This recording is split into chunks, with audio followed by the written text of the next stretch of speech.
भारत क्यों नहीं बना सकता एडवांस लड़ाकू जहाज? बड़ा सवाल है। भारत आज के समय बहुत से डिफेंस वेपन पर काम कर रहा है। बीते कुछ सालों में भारत ने बहुत से ऐसे वेपन बनाए हैं जो दुनिया के एडवांस और मॉडर्न वेपन्स को तगड़ी टक्कर दे सकते हैं। भारत आज रॉकेट टेक्नोलॉजी के मामले में भी वाकई चांद को छू रहा है।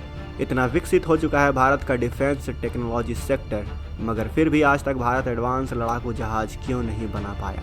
ऐसे लड़ाकू जहाज जो दुनिया के मॉडर्न टेक्नोलॉजी को और आज के समय के सभी कंडीशन को टक्कर दे सके।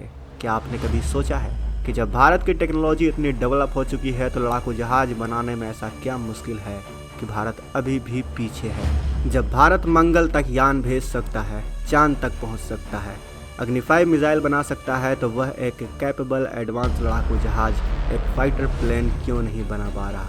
बहुत बड़ा सवाल है दोस्तों। आइए जानते हैं क्या है इसके पीछे का राज।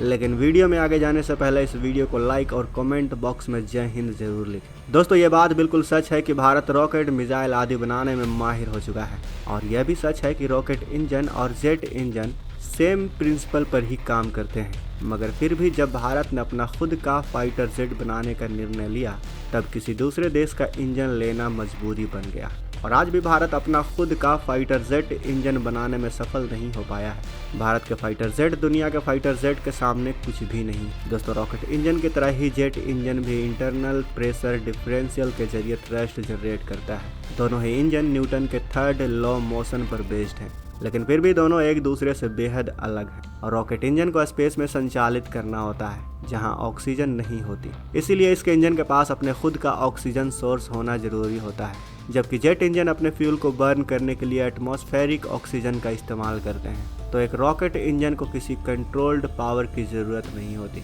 इसे स्पेस तक जाना होता है तो इसे कितनी भी पावर दी जा सकती है, लेकिन जेट इंजन को बैलेंस पावर देनी होती है, वरना वह ऑपरेटर के कंट्रोल से बाहर हो जाएगा। अगर कभी जेट इंजन में रॉकेट इंजन लगा दिया जाए तो यूँ समझ लीजिए कि उस फाइटर जेट का कोई फ़ायदा नहीं होगा, क्योंकि वह इतना पावरफुल होगा कि उसे कंट्रोल ही नहीं किया जा सकता। दोस्तों, ये सब समझने के लिए आपको पहले बताते हैं कि जेट इंजन काम कैसे करते हैं, कैसे इन्हें बनाया जाता है।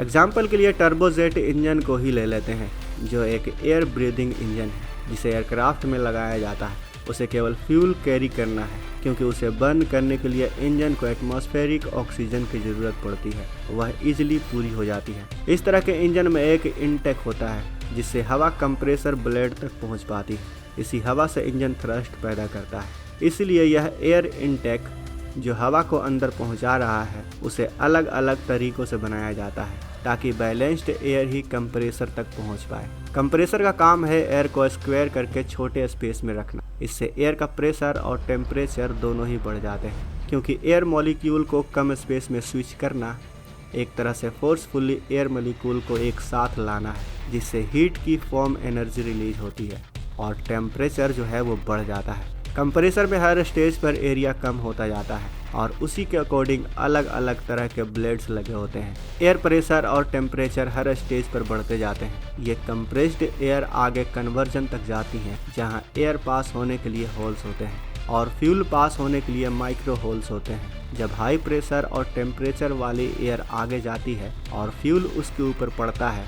तो कन्वर्जन शुरू हो जाता है और आगे जाकर एयर मॉलिक्यूल दोबारा रिस्पॉन्ड करते हैं। ये जहाँ एक्सपेंड होते हैं वहाँ टरबाइन होता है। यहाँ भी एयर के लिए कई ब्लेड्स और होल्स होते हैं। एयर प्रेशर और टेम्परेचर को मॉडिफाई करके ही टरबाइन घुमाया जाता है, और जब टरबाइन सही से काम करता है तभी कंप्रेसर भी सही से काम करता है। दोस्तों, ये एक बेसिक आइडिया है कि जेट इंजन काम कैसे करते हैं। दोस्तों, अभी तक हमने समझा कि एक जेट का इंजन काम कैसे करता है। हमने देखा कि इंजन में अलग अलग लेवल का एयर प्रेशर और टेम्परेचर जनरेट करना पड़ता है, जिसके लिए इंजन का मटेरियल बहुत अलग तरह का होता है। जिससे इंजन की बॉडी बनाई जाती है अलग मटेरियल का होता है। ब्लेड जिससे बनाई जाती है वह अलग, और कंप्रेसर, टरबाइन, नोजल आदि जो बनाई जाती है वह अलग मटेरियल का होता है। उदाहरण के लिए अगर टरबाइन के ब्लेड की बात करें तो ये इतने मजबूत होने चाहिए जो लंबे समय तक हाई टेम्परेचर को झेल पाएँ।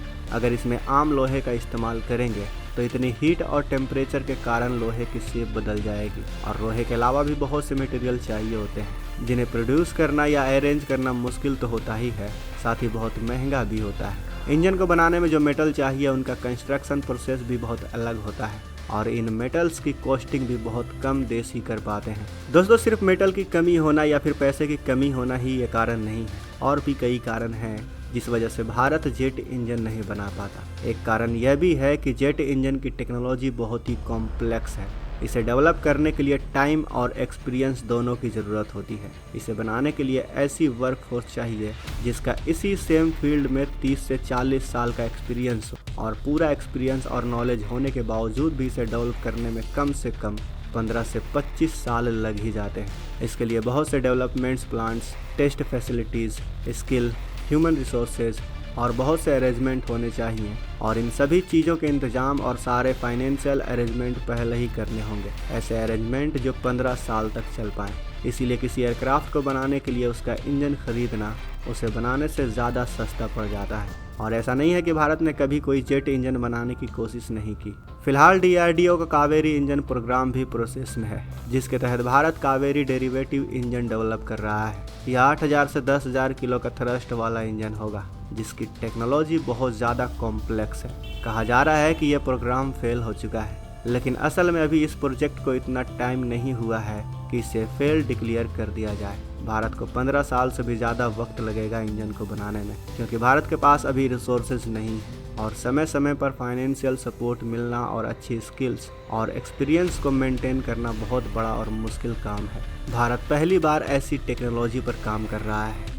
ऊपर से भारत के पास इस फील्ड का एक्सपीरियंस रिक्वायर्ड एक्सपीरियंस से बहुत कम है। भारत को इस प्रोग्राम को सफल करने के लिए अभी आगे बहुत लंबा रास्ता तय करना है। दोस्तों, इंजन बनाने के लिए उसमें यूज़ होने वाले मेटल्स को भी डेवलप करना होगा। इंजन का एक एक पार्ट बनाने में कई साल लग जाते हैं। इसके लिए चाइना का उदाहरण लिया जा सकता है, जो बहुत सी टेक्नोलॉजी के मामले में भारत से आगे है, लेकिन वह भी इस इंजन को अभी तक डेवलप नहीं कर पाया है। दोस्तों, अमेरिका ने जब 1975 में अपना फाइटर एयरक्राफ्ट बनाया था तो इसमें $5 बिलियन का खर्च आया था, और आज के समय में यह खर्च इससे भी दोगुना आएगा।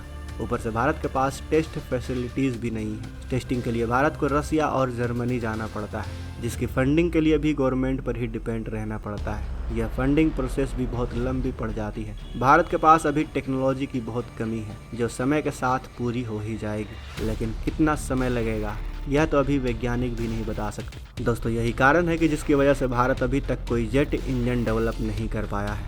आपको क्या लगता है, भारत कभी डेवलप कर पाएगा ऐसे कॉम्प्लेक्स जेट इंजन? भारत के पास भारत का ही बनाया हुआ तेजस तो है, लेकिन उसके अंदर इंजन दूसरी कंट्री का लगा हुआ है। जिस दिन भारत ने जेट इंजन डेवलप कर लिया तो उसकी पहली पीढ़ी आएगी, दूसरी पीढ़ी आएगी, तीसरी पीढ़ी आएगी, चौथी पीढ़ी आएगी, पांचवी पीढ़ी आएगी। लेकिन जब पांचवी पीढ़ी आ जाएगी दोस्तों, तब दुनिया भर में भारत के फाइटर प्लेन का डंका बजेगा। दोस्तों, आपको क्या लगता है, क्या भारत कभी जेट इंजन बना पाएगा? अपनी राय हमें कमेंट बॉक्स में अवश्य बताएं। वीडियो को लाइक नहीं किया है तो वीडियो को लाइक करें, शेयर करें, और इस चैनल को सब्सक्राइब करना ना भूलें। मिलते हैं अगले वीडियो में। जय हिंद।